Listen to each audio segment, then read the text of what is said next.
আজকেও দেখেন তো আলুর ভিতর মাংস খুঁজে পান? মাংস দেখা যাচ্ছে? আমার তো মনে হয় না মাংস দেখতে পারতেছেন।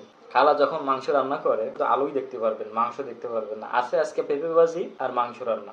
তো যাই হোক, দুপুরে খিদে লাগছে অনেক, শুরু করি, দেখা যাক কেমন টেস্ট হয়েছে। পেঁপে ভাজি দিয়ে শুরু করি।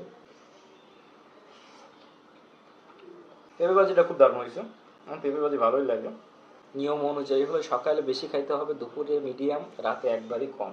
কথায় আছে যে সকালে খাও রাজার মতো, দুপুরে প্রজার মতো, আর রাতে ফকিরের মতো। কিন্তু আমরা বাঙালিরা সকালে খাই না, দুপুরে কটা খাই আর রাতে টানা দিয়ে খাই, মানে সম্পূর্ণ উল্টো করি।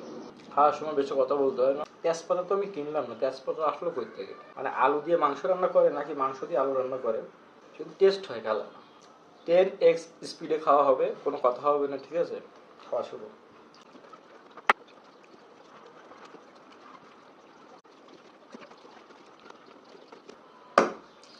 তো খাওয়া শেষ,